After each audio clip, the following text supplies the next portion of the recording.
Hello and a good day to you all. Welcome to this webinar in which we will walk through the new features of BESA Research 7.1. My name is Harold Dornfleet and I am the BESA product manager. I'm joined today by my colleague Avinash Pant, who has contributed quite strongly to several of the new features and who is probably more knowledgeable on many of these topics than me. He is social distancing from me, of course. No change there from the last webinar. And he will assist with questions and answers from next door. The schedule for today is as follows. First of all, we will check on what the new features are that we are so excited about. We will then do a bit of a mix of explanation and hands-on demonstration. Mainly, this is about showing how to work with the software, but sometimes I will meander off a little bit to elaborate about why we implemented certain things. Please, throughout the presentation, feel free to send in your questions. Simply use the available questions and chat boxes on your screen. We will pick up all your contributions to the discussion, and Avinash and I will try to answer them either during or at the end of the session.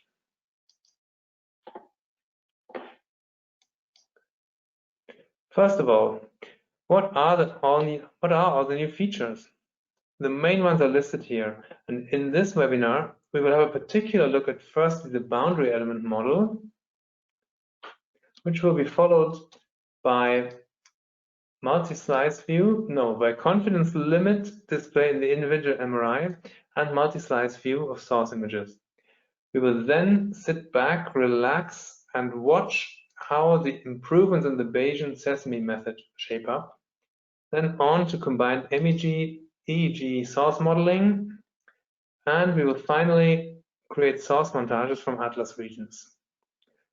At the very end, time permitting, I would also like to show you how you can use the full noise covariance matrix for minimum norm computations and some other little tweaks. Right, so how about the boundary element model or BEM integration then? BESA has implemented a 3-shell individual boundary element model using the open MEG libraries, which were developed by the INRIA group in France, with whom we collaborated over years. Computation of the forward model itself takes place in BESA MRI 3.0. In comparison to the finite element models that were already implemented, BEM offers a smoother surface model, as you can see here. This may be slightly less accurate in theory, but in practice, we have to remember that some parameters like skull conductivities and anisotropies are not known to very high accuracy, and in this scenario, a smoother model may have an advantage.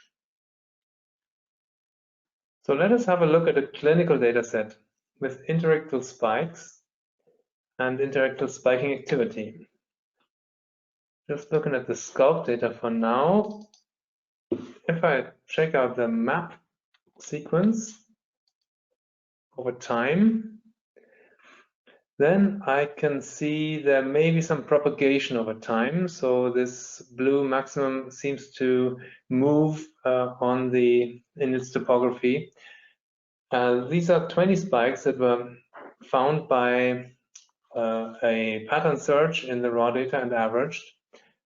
And we also have already calculated finite elements and boundary element models for this data. So how did we calculate them, you may wonder? Yeah, this goes in 2 steps. So the first step is to start and calculate the volume conductor surfaces. Let me just show you this really quick in BESA MRI. So this is BESA MRI. I can start a new segmentation project, and at the beginning of the project, I can select options for the volume conductor segmentation for both FEM and BEM. So if I check these boxes, then you maybe saw that some new work steps were added to the left, and then it will go through these steps and automatically calculate these volume conductor segmentations in the anatomy. So I will not have time to show you this right now. Most of the steps in this are automated. Just you need to identify some landmarks at the beginning, and then BESA MRI will take you through the steps. Once I have this out of the way, then the second step is the co-registration workflow. And in the co-registration workflow, you then have the chance to calculate the exact lead field tables for the sensor locations that were found by the co-registration fit. Again, this step is automated, but this will be a different webinar to show you this. We will just simply work with the final result here. So let's now go with this data and load it into the source analysis module. I'm using right-click here, then using a generous baseline of about 300 milliseconds and looking at 200 milliseconds post-event. And I'm using a 3 Hz forward filter to make sure I can not influence my onset with the propagated activity, and also use a 35 Hz high cutoff. And then start the source analysis module.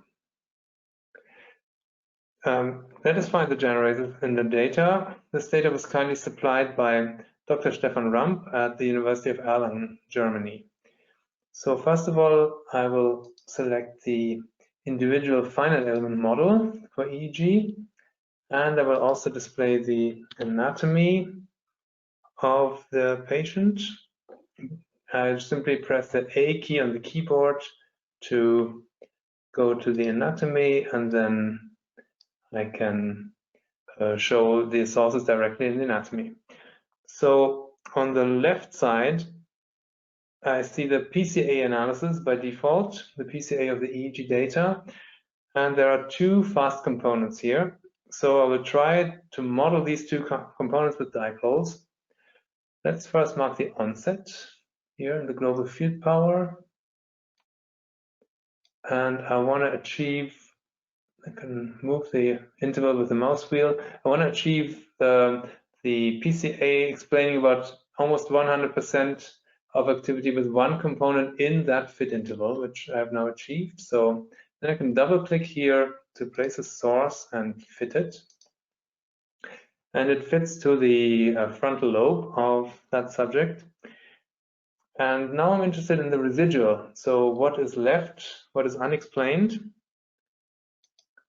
Let me just look at the residual, and this is the PCA of the residual now, and I can mark that unmodeled activity, maybe to the peak of this, and add a second source, and then fit the second source in the presence of the first source, and that then goes to a deeper location.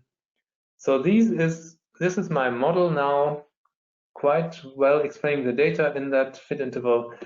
That was computed with the finite element model. Now let me compare this with the boundary element model. So I can switch off these finite element sources and change head model to individual boundary element model. And then start with this. Yeah, I can actually switch on the source briefly and steal the fitting interval like this. Then add another source, switch this off. So now I have the same fitting interval for the boundary element model that I used for the finite element model for the first source, and I start the fit. And I can already see that it doesn't fit into the same location, but quite close. And again, I want to also explain the residual. So I'm going to need another source. So again, I steal the second interval, add a fourth source, then switch off this finite element model source. And now I've got my fit interval for the second source stolen from the finite element, but now using it in the boundary element model, and start the fit again. And also I can see some differences in this fit. Okay, so how is the confidence that I can have in these sources? So this leads us to the next topic, confidence limits, which were also introduced in this version. So let's have a closer look at this MRI. And now we can see that the two sources that have now been fitted for the boundary element model have some halo around them, and this is the confidence interval, which is displayed always in the current slice. You can slice through, and you can see how the confidence limit changes. Maybe to make the source a bit smaller, it's more apparent. So round about this is the 95% confidence interval of this first green source. And yeah, this is kind of the minimum error that I can expect. This error is simply due to the noise statistics of the data, but it does not incorporate other errors like modeling or co-registration errors. So this is more of a lower limit to the error you can expect. Right, so I can now switch the FEM sources back on to compare these two. So let me minimize this a little, switch these on. Now the confidence limits go bananas because we now have concurrent sources from two different models here. So I can switch the confidence limits off simply using this toolbar button that toggles the rim of the confidence limit, or simply switches it off, and clicking again would switch it back on. And here we have the red source. That was my finite element source, primary source. I can see the location either down at the bottom, or I can also switch off the atlas, which also gives me, in this case, M&I coordinate of that particular slice. So I can see this one has one coordinate and the other one lies a bit lower, so we have about 13-14 millimeters difference between these two locations. And I think a similar case for the two sources in BEM and FEM that were deeper. This also gives me a chance to show you how to change the coordinates as shown here. So this is an M&I coordinate, but I can swap if I use this icon for the settings here. The checkbox for display M&I coordinates can be checked or unchecked, and I can see that I can switch between Talarock coordinates and M&I coordinates. Good, and we would now also introduce another feature that we call the MultiSlice View, and that works in the following way. I want to understand how the activity spreads over the whole brain, and if I only look at one or two slices, then sometimes my understanding can be limited. So let me illustrate this by using a Clara solution, so a distributed source solution. For the moment, switch off the finite element sources, keep the boundary element sources, and I want to go back to the onset fit interval of my first source and now perform a Clara calculation on this onset interval.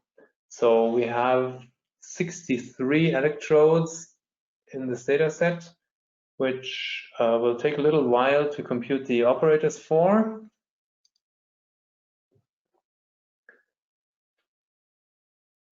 So that's now running the computation and going through the different slices, not the slices, the different time points.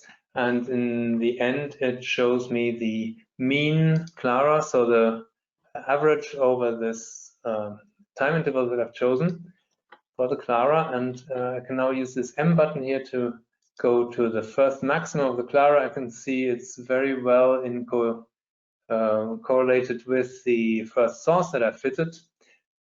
Right, but now how does it spread over the brain? So I can use this button here where we toggle usually between single view and 2x2 view to toggle through this view, and then finally to the slice view. And the slice view by default is in transverse mode, but I can also go to sagittal mode, and I can switch off the atlas for more clarity in the source image, and also adjust the slicing parameters. So again, using that icon here, I go from say -20 to maybe 50 in terms of Talarock coordinates, using a spacing of 5 millimeters, and then I will automatically get the best grid that matches this, and I can now see where the Clara begins here and then goes through these slices and ends round about here. And also I can check that there's no other activity somewhere else in the brain that I might have missed out. So the Clara actually in this interval very much points to this frontal source only. All right, so that was the first introduction into some of these features, and we'll now also want to do one more analysis on this data set. And one of the things that we've also improved vastly on is the Sesame algorithm. So let's now look at the new hyperpriors and the speed up in the Bayesian Sesame method. Maybe you will wonder what exactly is the Bayesian Sesame method again. I think I'll start it first and then try and explain a little bit further while the Sesame is running. So I will just change the head model to a smoother head model here. And the idea of Sesame is that it automatically finds all the relevant sources. So I can mark an interval over the main activation in the global field power. So I'll start with the very onset and go to about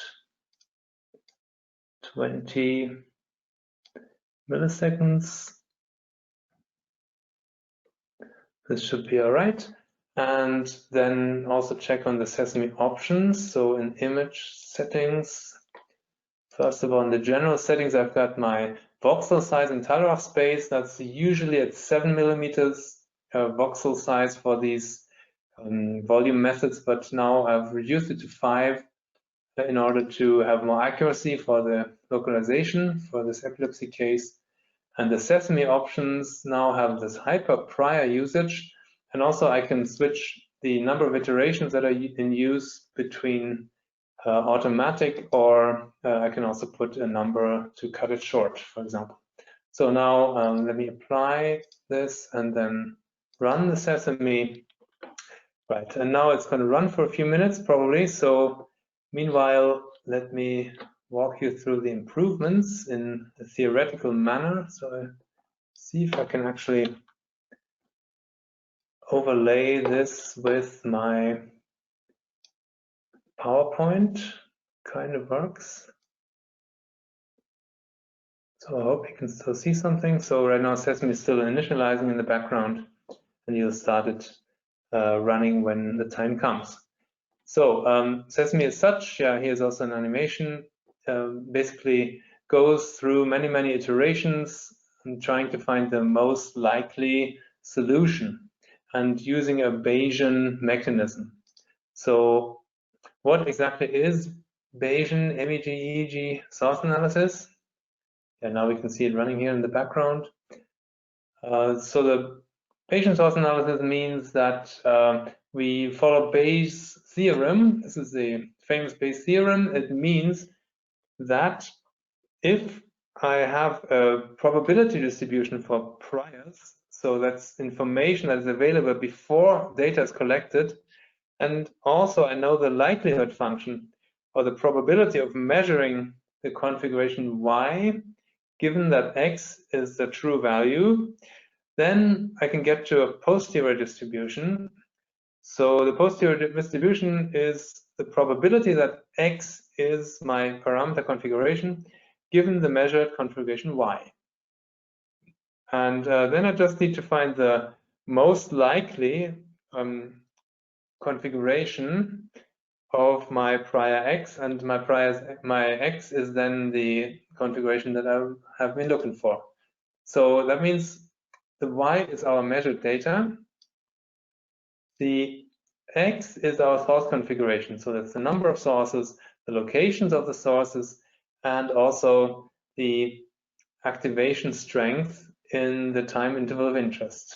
And also we have noise that we can also use in this model. The idea is that we get a sparse solution to our data. So we have a limited number of sources. Yeah, that's the aim of the Bayesian solution, and it kind of works quite nicely, but the activation strength in the time interval of interest and also noise estimation seem so emerged to be a little bit problematic. And for this reason, we actually improved it quite vastly by introducing a hyperparameter. So instead of looking modeling the activation strength directly, there's a hyperparameter sigma that models this distribution, and that's informed by the data. So we take it one step out again, and that leads to a hyperprior Yeah, who wants to know more about it? There's a publication preprint by Vianney and others that is currently still under review and is already out there in the community. Yeah, and I think now the Sesame is actually almost done. So let me go back and see where it's landed.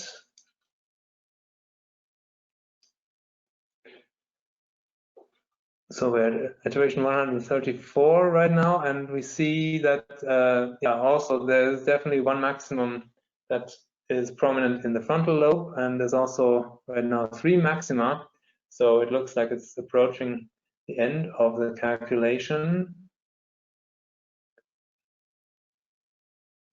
And then we'll see what the result is.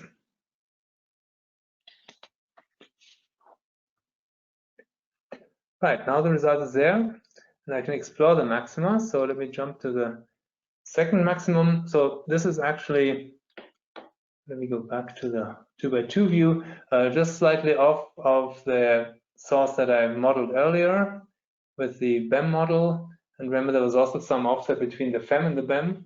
Then I can go to the next maximum. And interestingly, this is in a different location, close to the insula. And the third maximum is very low. So I'm not going to just briefly compare these by starting a new model. So just pressing the N key, the keyboard should allow me to start a new source model. And I can now go through these maxima and seed sources using this insert button here. Go to the next maximum and seed, and next and seed. And okay, now I can get rid of this dummy source that was just for starting the model. So now I've got 3 sources here in my new source model that was created from Sesame, and I can sort them by activation time. So I think the green one, let me invert this, so the current should point upwards. This one too, and this one too. Invert them using the I key. Now I can see these two, the yellow, the green and the purple, they are the first ones to become active, and then there's another one that's very deep that becomes active later. And I can compare this to my previously fit solution using the boundary element model, and we can see that there's similarities and some slight differences too. So basically the sublobar information is the same. We have the frontal lobe and we have this lateralized deeper structures. But the Sesame maybe has given me another insight too that could be worth exploring.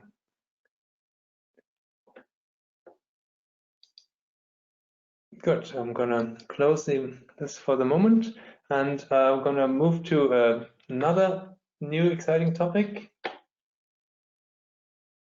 which brings me to joint modeling of MEG and EEG in source space. So yeah, why would I even want to do this? There are actually some good reasons. So if I just look at MEG, then I can concede that MEG has a higher spatial accuracy than EEG for surface-based activity. However, radially oriented activity in the brain is MEG silent, at least in the first approximation of the brain as a spherical volume conductor. We will not measure any magnetic flux outside of the brain. And for similar reasons, deep sources do not project well onto MEG. So the deeper the source, the closer its orientation gets to radio. For EEG, this problem does not exist. We can see currents from anywhere in the brain volume at the sensor layer, but there's a strong attenuation by the skull that hampers accuracy, and also distant sources can interfere at the sensor level. This figure from a recent publication by Piastra et al. In Human Brain Mapping 2020 shows the complementary features of MEG and EEG in a very instructive way. So thanks very much, Maria Carla, for publishing this. Yeah, we can see here a blue and red coloring. The blue means that EEG has larger signal-to-noise ratio for locations and orientations on this part of the cortex, and red means that for these locations orientations, MEG has larger signal-to-noise ratio. So the orientations in this case were always assumed to be perpendicular to the surface.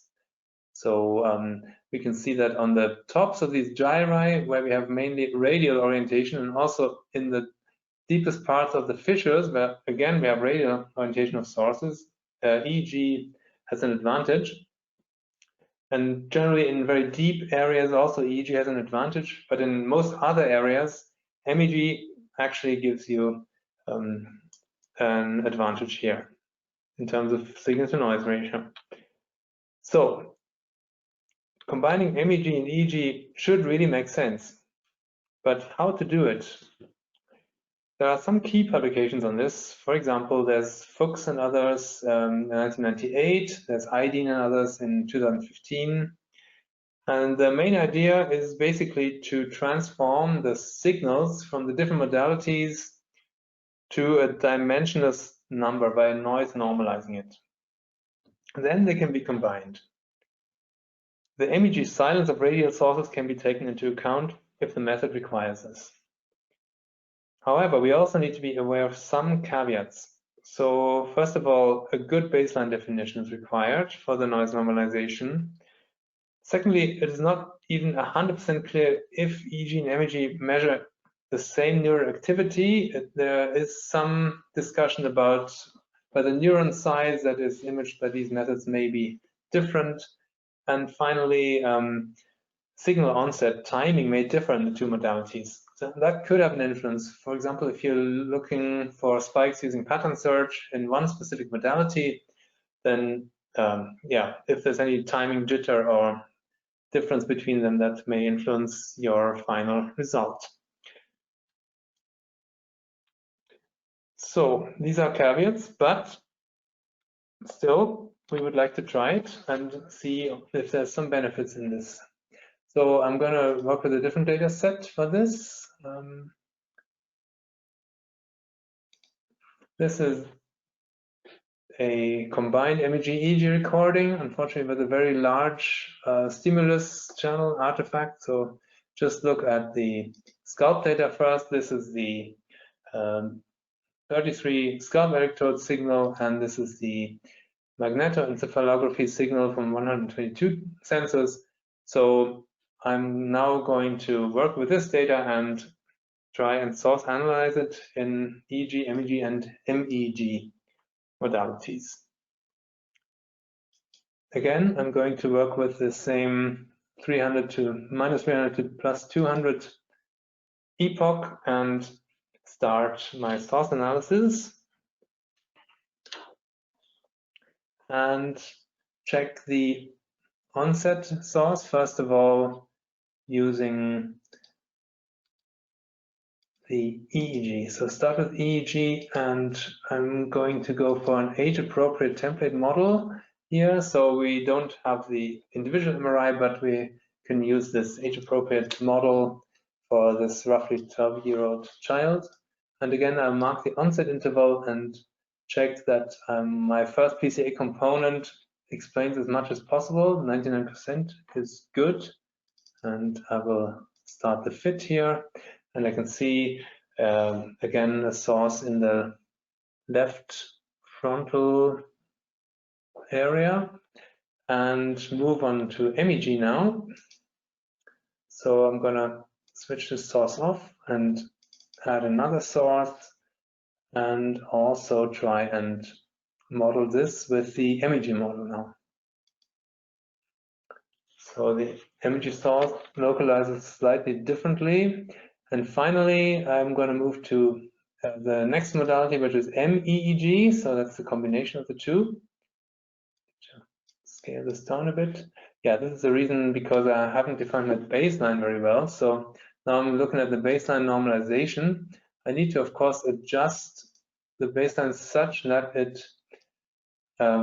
actually covers the data correctly. So if I go back to the EEG and MEG, I can see that this baseline interval now definitely has is a reasonable baseline. It does not eat into the signal interval of interest. And now my noise normalization of the baseline works much better. and now I can see my PCA components and also the actual data and residuals. So let me switch off the source. Now I've only got data, no residual yet, and add a third source for modeling the MEG. You can see down here which modalities are selected for the MEG modeling, so EEG and gradiometers. If I had say a neuromag file with gradiometers and magnetometers, then there would be a third button here where I could toggle which or both of these MEG modalities I wanted to include. Now this gradiometer one here, and let me start this fit. And I can see that it actually fits very much into the same area as the MEG fit before, but not as the EEG fit. And I can invert this because I like the current to flow upwards, current should flow into the gyrus, and this is only the case if the source flow here is up. So let's have a look at the anatomy and compare these sources with each other. So I switch these three sources on again, make that large. The red one was my EEG source, and you can see that the two other ones are slightly differently positioned. My blue one was the MEG source, and the green one is the MEG source. And the interesting thing is that while the MEG and MEEG actually localize in a very similar location, their orientations are very, very different. And that is one result of the MEG being blind to the radial activation. So the MEG could not have an orientation that is radial in any way. So I can see now when I do the combined fitting that I get the benefits of the better localization of the MEG combined with the correct orientation that is mainly along the lines of the EEG here. So I think MEG does have a benefit if we use it considering the potential caveats that there are.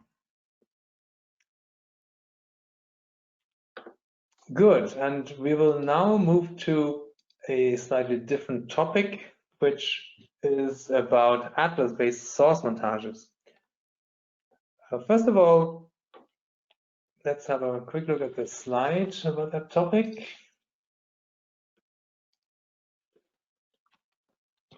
So we have implemented new source montages that are based on atlas regions. The ones that are available are the AAL 2015, Brainetome, Broadman, and Talaroch atlases. And we also support atlas-based beamformer virtual sensors. So let's start with the actual normal montages without beamformer.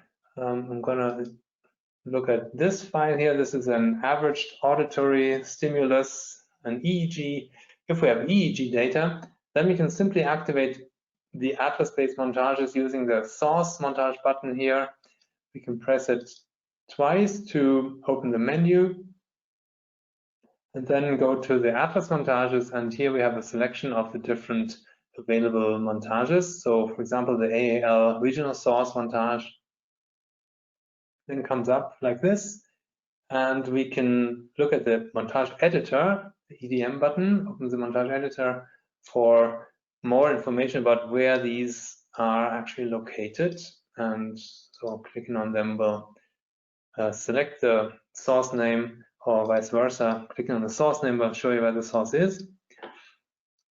Yeah, so that's one way, and interestingly, we can see that in this source montage, the temporal regions of the atlas montage pick up most of the activation, which is not that surprising, being this being an auditory evoked potential. And also we have some fusiform, and with the higher intensities, 100 decibels, for example, we also get activity in the deeper brain regions and the cingulate areas.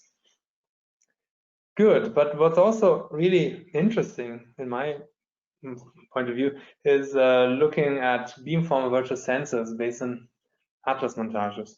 So how would we go about this? How do we even get to a beamformer solution? So I'm going to show this with an MEG example, because MEG and beamformers go together well.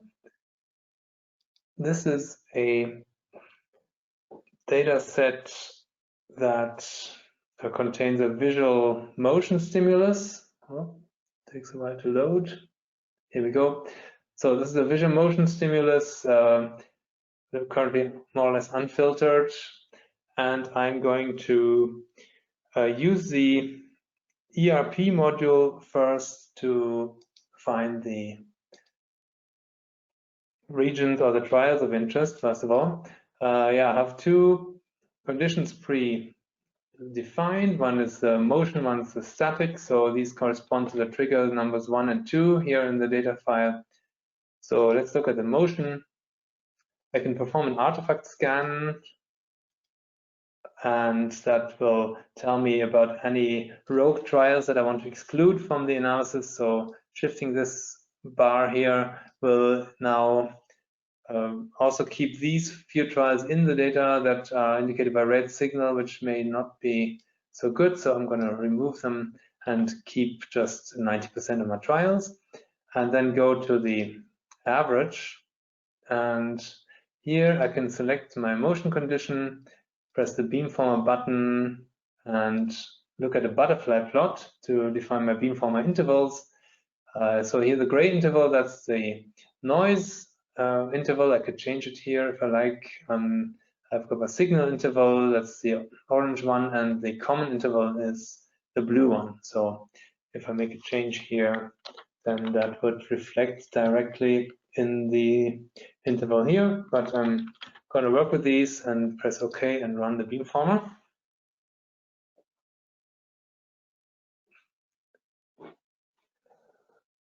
And this is now running. Now, while this is running, I can answer the first question. So the question was, yeah, do we get the recorded link for this session for future reference? And yes, indeed, that's the idea, that we're going to upload this to the BESA YouTube channel afterwards. Okay, so here we have the Beamform already. Now I can improve a little bit on this by changing the image settings.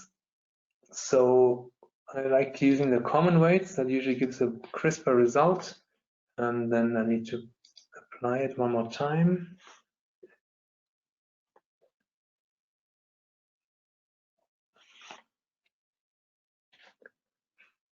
And now that means that I have found the operator, the Beamformer operator, that's going to operate on the measured data to calculate the source signals. Scale it up and go to the 2x2 mode so we can see the different maxima in the primary visual areas, and also here, maybe not so well visible, but here lateralized I get some activation too, which is more likely to be the motion activity. So how do I now get from this to a Atlas-based virtual sensor montage? So the trick is that we open a predefined source solution. So go to File, Open Solution, and then browse to the folder User Montages. Then we need to move up one folder, and then we're in the General Montages folder, and there's the Atlas Montages folder. And here we can select the solutions that are based on these Beamformer, or no, on these Atlas regions. And the ones with the BF, these are the Beamformer solutions. So let me open this AAL Beamformer, and here we go. Now we have all the Beamformer regions, all the Atlas regions as Beamformer virtual sensors. Now I just need to save this as a source montage. So File, Save Source Montage As, and I think I'm going to save it to the data folder. There's already one there, so I'm going to call it BF2.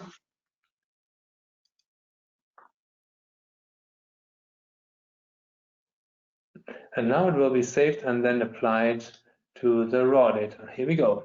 So that's my Beamformer now. I can make it a bit nicer by putting a filter on and see how it's applied on the raw data. And also one thing I can do is I can now ask questions about connectivity between these brain regions that are modeled by the Beamform virtual sensors, I simply would recommend that you remove the ones that you're not interested in, because it's a lot of data.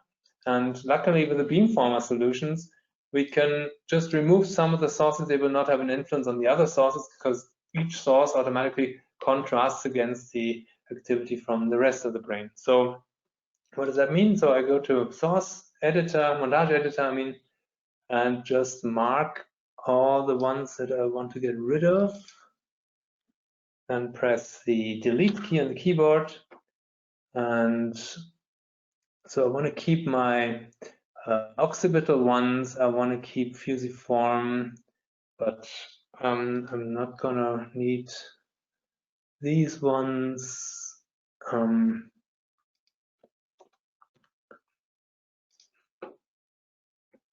So where am I? Have I still got something there? Yeah, still got quite a few sources left, mainly occipital, and the temporal part I'm interested in. I could maybe remove also some of the superior temporal ones, because the propagation path of the information workflow will most likely be along the more inferior part. So then I can keep this as my as a new montage. So call it Beamformer 2, and go back to my module. Now it's much more tidy. I've only got the sources that I'm interested in. And now I could really go and say, yeah, I want to check on the time frequency changes relative to these stimuli, and I want to do connectivity between these. So just real quick, how would I do this? I would go again to the ERP module. Artifact scan is already there. I go to the coherence tab. I can define target and control condition if I like, and start the connectivity.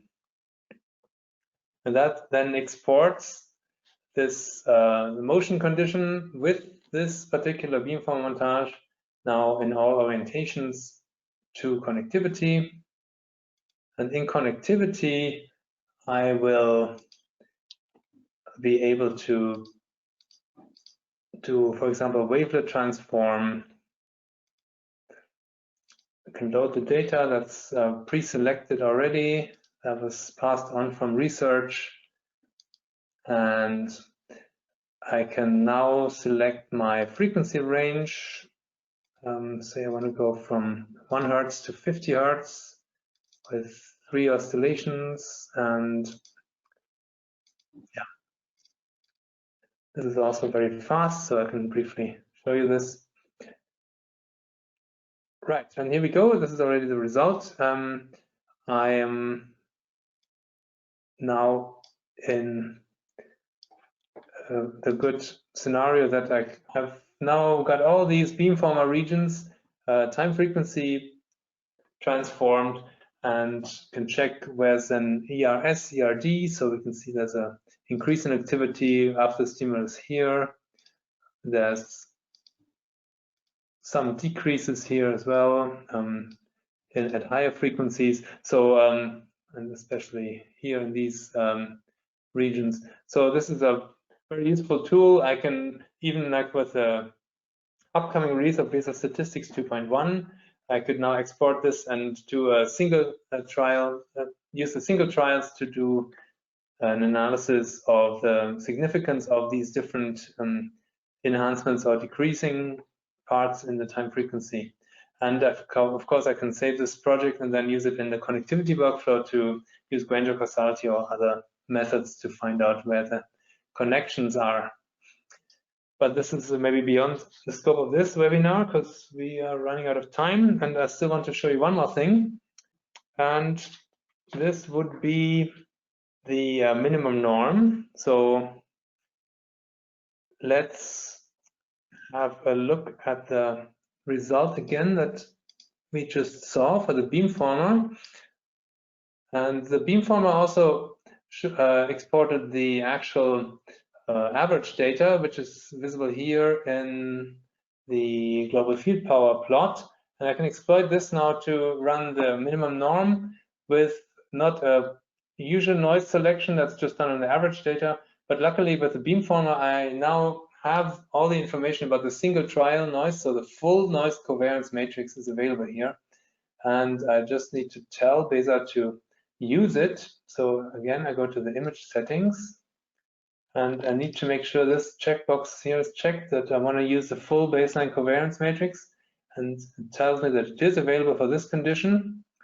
So that's good. So I'll mark the second peak. This second peak is due to the motion activity, the motion processing in the brain, and I'm gonna run the minimum norm. Yeah, being an MEG, that always takes a little bit longer. It's more mathematics compared to the EEG, but it will not take too long, I think. Yeah, question here. So is there a release date for BESA Statistics 2.1? Yeah, we are hoping to get it for St. Nicholas, so definitely December. So we're in the last stages of this. Yeah, and here we are. This is the minimum norm computation now performed with the full noise covariance matrix, and you can see quite nicely that this lateralized activation here pops out on both sides actually, and also some still some thing going on in the primary visual cortex, but this is actually where the V5 area is the motion activated brain area. So that's a really cool result. I could maybe improve it further if I go to the settings and check on the noise weighting. So generally I can remove the noise scale factor a little bit, make it only half as strong, and then I can recalculate and see that it actually homes in even more. So yeah, and again, I could use this for a dipole solution to get more information about the time course and more quantitative information. Yeah, so I could make a new solution and then go to the maximum. You can see it here and insert the source. Okay, this is my dummy source, I think. I can play with this and use it to create a new solutions from also the minimum norm, and then go about these quantitative analysis of my source space. Yeah, and now just a couple of small tweaks that we've also improved that maybe would go unnoticed otherwise. I already told you about M and I coordinates, so we have this option now to see coordinates in different coordinate systems, so not just Talrock, but also M and I. We can save solutions with M and I coordinates, so in the type of solution we can choose which coordinate system is used. One of them is M and I coordinates. We can also save solutions for BESA MRI. So if you have a co-registered data set, you can save it, and in MRI you can directly pick it up and load that solution for your individual MRI data set. And you may have noticed the color scheme here is a bit different from the previous BESA. So we have different color schemes now that you can load.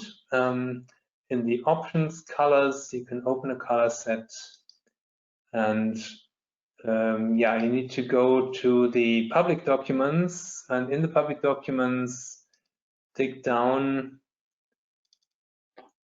into the BESA Research 7, then to scripts and color schemes. And in color schemes, you can choose from the source analysis black, source analysis white, or white 3D black. So source analysis white would look more like this. Maybe also useful for publication figures. And so we have different options here. And similarly, in the top viewer, we also have this option of a predefined white color set. So if I put anything in the, just go back to the different montage, maybe go to the top viewer, then in the options preferences, we can now load the preferences from the same folder that I just shown you, and it would then come out with a white background here. But actually, also in the options preferences, you can simply choose the color for your background. You just need to make sure you select the right object, background, choose color, and then you can also make that white. So that is another way of doing it. Okay, so I think we're nearly at the end of our time. Let me just see if I missed anything. This was again a little reminiscent of how we work with the Beamformer. So we load the Beamformer Atlas solution into the source analysis after calculating a Beamformer. Then we save it as a source montage. We reduce the number of sources in the montage editor. Then this is applied to the raw data, and from the raw data we can use the ERP module to start BESA connectivity for our trials of interest and calculate the connectivities here. This picture is actually with the same data set, so you can see that this mainly connectivity along the individual pathways in the right and left hemisphere. So we've walked through a lot of stuff. This is all that we did today. Boundary element integration, MultiSlice View, etc., etc. And there's still a few things that I haven't shown you, so please, again, consult our update history on our download section. And please also contact us with questions and other improvement suggestions. And this is the end of the official section, so I just want to give a special thanks to the complete BESA team and also to our scientific collaborators. These are mainly for this particular release the groups of Alberto Sorrentino in Italy, the INRIA group around Maureen Clark in Sofia Antipolis, the group of Carsten Wolters in Münster in Germany, and Dr. Stefan Ramp in Erlangen. Good. Thank you very, very much. This was a bit of a tour de force maybe, but hopefully you enjoyed it, and thank you very much. Until the next time. Bye.